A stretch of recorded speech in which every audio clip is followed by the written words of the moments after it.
Russian at the gates. But you know what was interesting was he would be mad. She started with like a prayer or a mantra or something where she asked permission to access your Akashic record. She took a second. There was a moment of silence. And then she said it was opened. And it was very important at the end that she closed it, too. She was very adamant about that, which was interesting. That's true. So, Anyways, do you want to tell you? You want to go on? No, I just want to say one more thing about that. The thing is, psychics can tap into your field and see what you're doing, right? So you can go to a psychic and you say, what is this person doing? And they will tell you because all they can see is right now. Yeah. But nobody can tap into your Akashic records without you giving formal approval. Yes, that's what. Maybe I'm in total Akashic trouble because I got a different reading from somebody. I had to sign a document that said it was okay for me to open the Akashic records. It was like serious. I'm like, is this part of the government? Like, what is this? Wait, really? Yeah. Who like a physical document? A physical document with my signature and the date saying it was okay to open my Akashic records on this date. Huh. Okay. It's kind of crazy, right? Yeah. Okay. Yeah, it makes it legit. So Josh and I did ours at the start of the week, but Melissa did hers. How long ago would you say? Like a month ago. About a month ago. So, so Debbie did our readings and kind of really brought in our relationships together, which was interesting through past lives, how we knew each other and how we sort of came together to be where we are today. On this podcast. Yeah. It's all destiny. It's all destiny, yeah. But yeah, since you did yours about a month ago, let's see what you got. What happened? What was your first incarnation, Melissa? I was incarnated first in Lyra. Okay. So I was a feline cat being first. Ooh. Rare. Like an intelligent cat being. Yeah, not like a house cat. Okay. Just hanging out. Yeah, I'm just saying. I just want to be clear here. She was a pet. Yeah. Leave me alone. I eat once a day. Don't pet me. Yeah, no, first life. Pretty good. Now, so in Lyra, there's most of the beings that were created. Well, let's go back because I'm not sure if people know this. So, yeah, where's Lyra? Like, break it down. So Lyra is a constellation. And according to her and some other people that I've interviewed about galactic races, that Lyra is one of the first places that the Elohim created life. So the Elohim in the Hebrew Bible is the name of God. But in other places that are a little bit more esoteric, it's a group of beings that was able to create living life. So they weren't actually living. They were etherical, but they were able to make physical beings. Interesting. Basically, what that means is that I'm really old. I'm like millions of years old. You're an old soul. Yeah. I'm an old soul. So just so you know, I was at the same time as you. Oh. Yeah. Oh. On Lyra. Okay, good. I'm not the oldest. All right, well, I guess I should share what I was. I was not. Yeah. You came later. I was incarnated after the Great Wars, which I'm sure you're going to get into in a second. Right. And I was born first as a Syrian, not Syria in Earth. Yeah. Syrian. Sirius, the star, the constellation. Yeah. Sirius. Okay. I was a Syrian. I was light blue. I was a mix of Lyra and another race, and I had light blue skin. Cool. So Matt, how did we know each other in Lyra? Did we know each other in Lyra? So we didn't know each other directly, but so I was on a starship that kind of patrolled the skies, and my role was kind of a communications expert who used to be interested in communicating with other people. And the first life you're talking about. This is the first life. Okay. Sorry, yeah, this is my very first incarnation. Mm-hmm. So were you also feline or were you human? No, I was human. Ah. Yeah, so I was specifically a human Lyrian person. Do you know if it was male or female? No, actually, she didn't say that. She didn't actually say a male or female ever. Yeah. Oh, let me just say something awesome for a second. What do you got? She told me, she was like, "Hey, it just looks like you were you have a very masculine energy, and you incarnated mostly as a male your entire existence. Only Really? a couple times as a female, just to understand and So experience I had a very feminine energy, apparently. Oh, well, Yeah. Really? not me, Yeah. Well, bro. The hair on my chest grew as she spoke to me. It was awesome. Yeah, very powerful hair. I feel very manly. You know. Anyway, She didn't say that I spent my life as a female or male. She said that I had a very male energy. That I came from the father consciousness. okay. Right on. Righto. So anyway, my connection to you was I was out scurrying around the stars in my spaceship, working as a communications officer of sorts. So you were in the Navy of Lyra? Yeah, something like that. Yeah. Oh, okay. So she mentioned I was some sort of like an officer type role, but specifically communications. And I had seen we had like a treaty. The Lyrians had a treaty with the Draconians. Oh, the Dracos. Yes, we're going to get into that. Yeah. So you're involved in that too. Well, so I had seen something. I had seen some dark shit happening. Some huge ships that were on the horizon. So I was out amongst the stars, doing my rounds, and I saw a number of. This is after we have this kind of Draco treaty, apparently, where they were taking resources from the Lyrians. So Dracos are kind of like a reptilian race, but they are of mostly, I guess, negative energy. I'll just put it that way. So the Lyrians were one consciousness. They lived under one consciousness. They didn't even know what the negative energy was. And so when a group like the Dracos came in and they said they wanted to check out the area because they'd never been to Lyra, we said, okay, I'll just insert my life, like what I was doing at this time. Go for it. So as this feline humanoid person, I was part of the, it's like an ambassador for the government. And I had bad feelings about it. But we let them in anyway. So we opened up all our gates, and they flew around the planet looking for all of our weaknesses so that at some point they could attack us.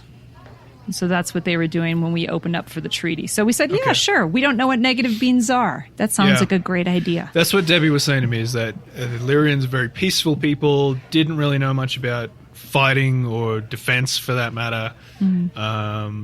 Anyway, so I had seen these ships coming in the distance, and I knew that the dark days were ahead, like shit was about to go down. So I sent a message back to the council, which is apparently you, who I spoke to, your cat person.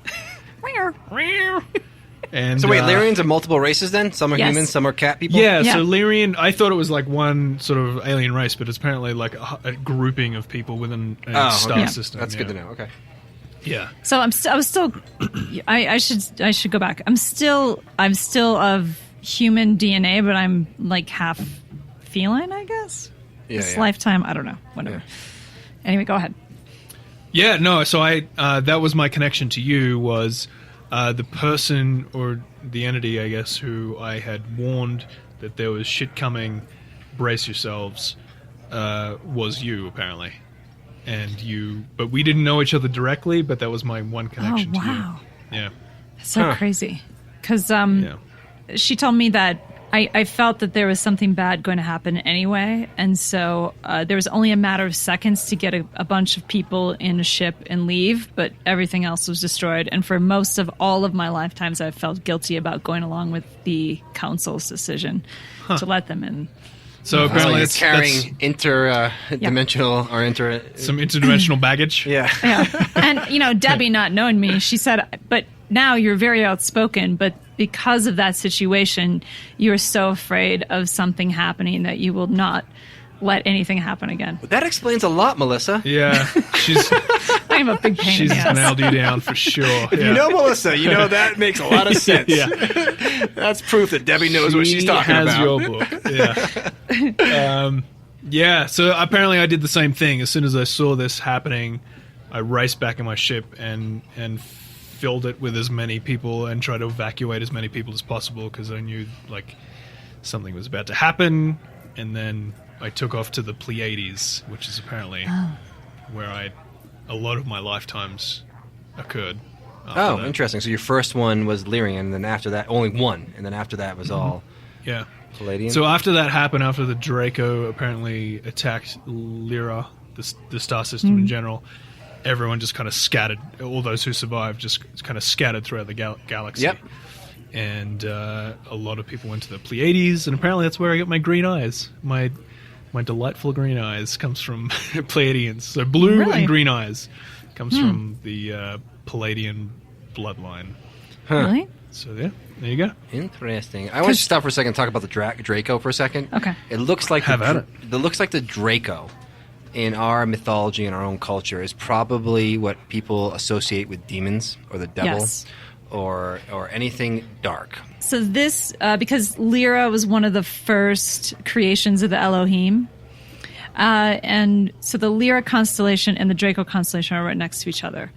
So if you know anything about the Elohim, and if you don't, it's okay. So at one point, there was one consciousness. So whatever you believe in, you can call that God. And then it split, so that's duality. So we experience duality on this planet. But in that duality, they created a Draco system and a Lyra system right next to each other, which is ironic.